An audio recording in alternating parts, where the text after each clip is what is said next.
সহস্রাধিক শহীদদের এ রক্তকে আমরা কোন সিদ্ধান্তের উপর অথবা একটি ঝুলন্ত আগামী ব্যবস্থাপনার উপর আমরা ডিপেন্ডেন্ট রাখতে পারি না।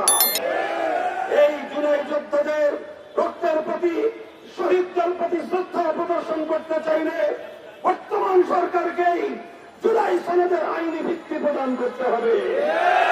যদি সেটি তারা করতে ব্যর্থ হয়, তাহলে এই সরকারের বিরুদ্ধে এবং এই সরকারের কার্যকলাপের বিরুদ্ধে রাজপথে প্রতিরোধ গড়ে তুলতে আমরা বাধ্য হব। আমাদের পরিষ্কার কথা, আগামী জাতীয় নির্বাচন ৭২-এর বাকশালী ব্যবস্থাপনায় হতে দেব না আমরা।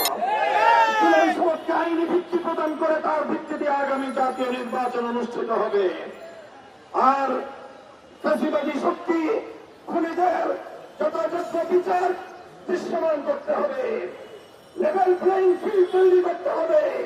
বাংলাদেশের মানুষ মনে করে এখনো কোন রাজনৈতিক দলের বিভিন্ন ধরনের অবৈধ সুযোগ সুবিধা প্রদান করার জন্য প্রশাসনে বিভিন্ন ধরনের কার্যকলাপ চলছে, সেই ধরনের কার্যকলাপ বন্ধ করতে হবে ইত্যাদি। এই সকল দাবি দাওয়া বাস্তবায়নের লক্ষ্যে বাংলাদেশ খেলাফত মজলিস সমমনা রাজনৈতিক দলগুলোর সাথে রাজপথে আন্দোলন অব্যাহত রেখেছে। অক্টোবর মাস আমরা শান্তিপ্রিয় আন্দোলনের মাধ্যমে সরকারকে আমরা আমাদের দাবি জানান দিচ্ছি। মনে রাখবেন, সোজা আঙ্গুলে যদি ঘি না উঠে তাহলে দেশের মানুষ দাবি আদায়ের জন্য আঙ্গুল বাঁকা করতে হলে একটু কুণ্ঠিত হবে না।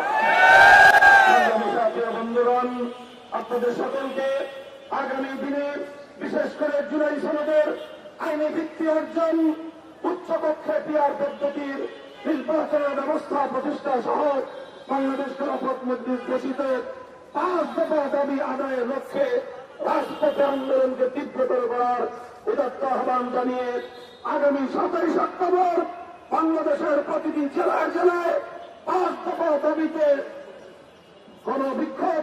বিক্ষোভ সমাবেশ এবং বিক্ষোভ মিছিল পালন করার উদাত্ত আহ্বান জানিয়ে বক্তব্য শেষ করছি। আসসালামু আলাইকুম ওয়া রাহমাতুল্লাহ।